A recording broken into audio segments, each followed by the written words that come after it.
Hello and welcome to the smerdp video, and today we are looking at Transformers Legacy Velocitron Speedier 500 collection. And I think this may probably be the only other figure that I pick up from this special series. I feel like they could have used this and focused on some new characters that have been known to race. Particularly Cybertron. There must be more figures than Override that was on Race Planet, so I don't know why they haven't taken the opportunity to capitalize on that rather than to do what Hasbro do with Transformers. It is a trend with this, especially even more with the Legacy line. Repaints galore. Everything has been repainted to death, and it's just a way to profit. Rather than focus on characters that we want to buy.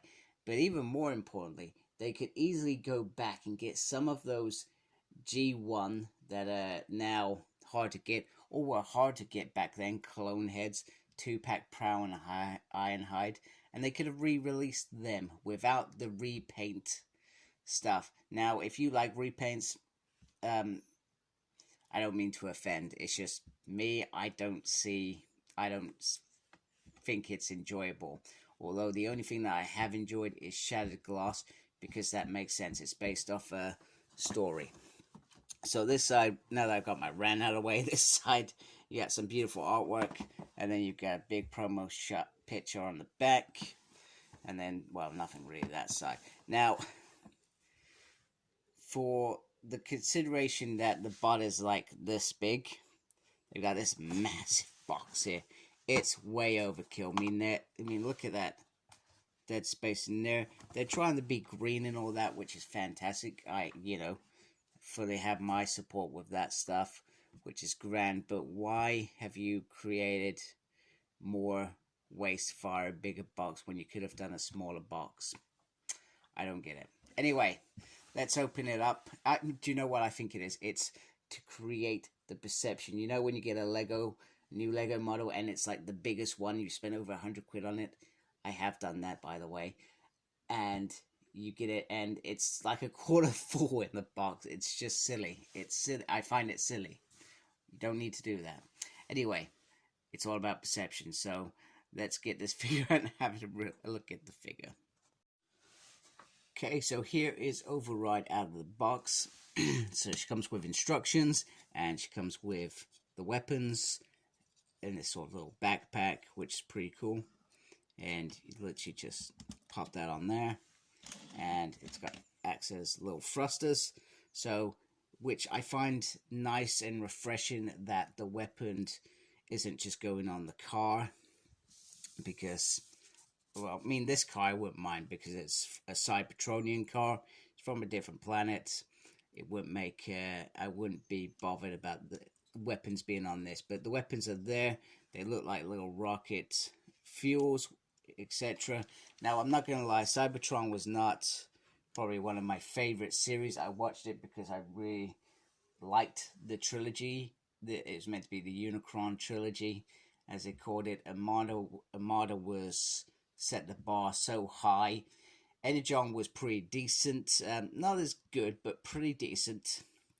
And then with Cybertron, I lost interest. I thought it was like they went backwards and tried to be in disguise and stuff. I just didn't enjoy it, but it was decent. I've still got Armada, by the way, because I can just watch Armada itself. I don't think of it as I need to watch Energon afterwards. So Override was carried from that, and I believe on Speed Planet they had to race to get one of the Omega Locks, something like that, and she was racing Decepticons, etc. So that's pretty much all I remember. Like I said, Cybertron was not my favorite. I've watched it probably about 10-15 years ago was probably the last time I watched it. That's how long ago it is. She's got this nice little red wheels there we go, which have some nice little indents in there, which is pretty cool.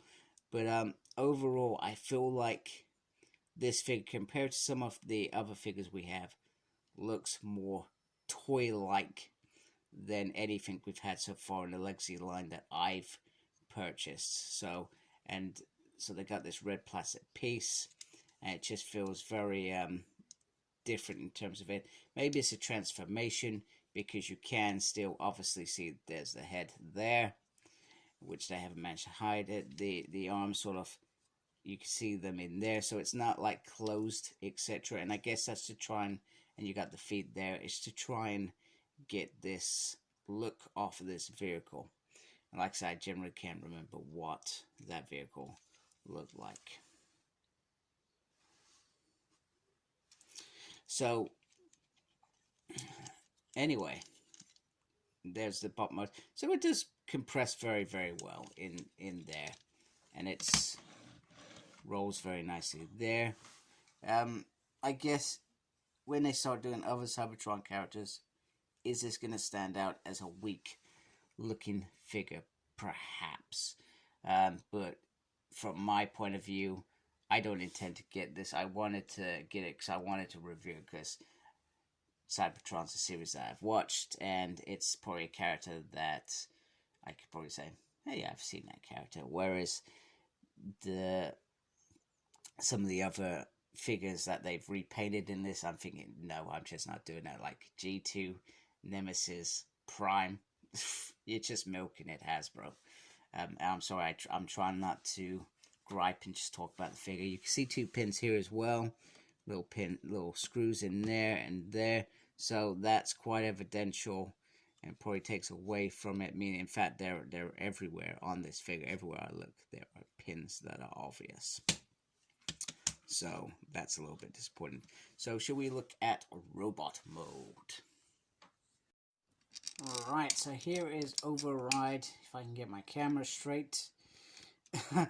Transformed, and it is a pretty interesting transformation. I don't think I've seen one as, not complicated, but it's interesting. I guess one thing that would worry me about this is these bits just sort of pop in there.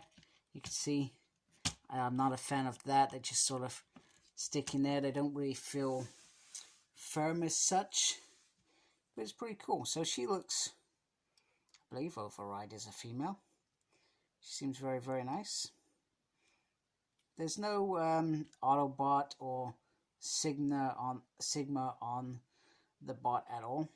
We've still got these little pinpoints throughout the whole thing, which is a little bit annoying. I still love these little wheels. They remind me of skateboarding wheels, etc.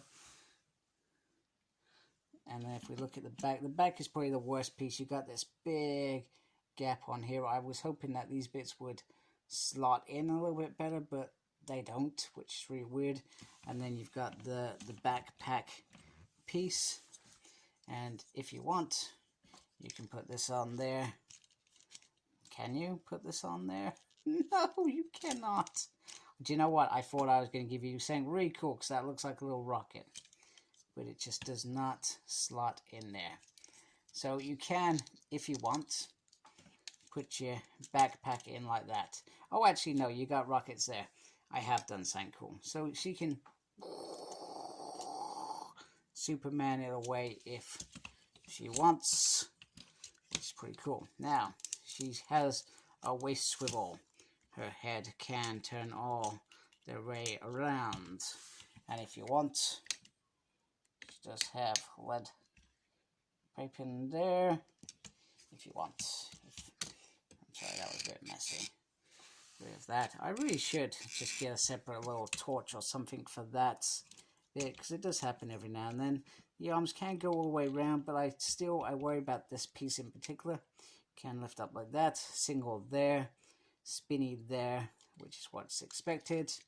And then on here, she can do the whole splits. She can do that all the way up there. If you got the backpack on, you can restrict that. If not, she can go a little bit further. There's a little swivel there. Tiny little upsy downsy, turn the roundsy there. So she does have nice articulation. I'm sorry, I was trying to get the gun out. Try and get her into a position. And then with the gun, you literally just palm that out like that. It is a bit weird. I think it's a little bit weird. And then, like that. So, which looks pretty cool, I think. It is a really big gun. A really big gun. But, you know, what else do you want from your Cybertronian bots? So there we go. There is robot mode. So she's not a bad figure. She's not for me. Personally, I still not a big fan of the little plastic bits. It does look a little bit cheap, but the colors are, I guess, radiant with the red and white. And I'm not sure if there is a few QC issues. There's some paint stuff going on there, and a more structure, and there's a little splotch on the top. I'm not sure if you actually even saw that, but very minor. And these pins all throughout the body are irritating, if I'm being honest with you. But other than that, she's cool. If you're into Cybertron, if you're into that Cybertron series, I would suggest you grab her. So other than that, that's a wrap. So if you do like my channel, please subscribe to it. That'd be great. If you're already subscribed, thank you very much. I do appreciate your support. Make sure you look after yourself. Very important these days. And as always, embrace geekiness. Take care. Goodbye.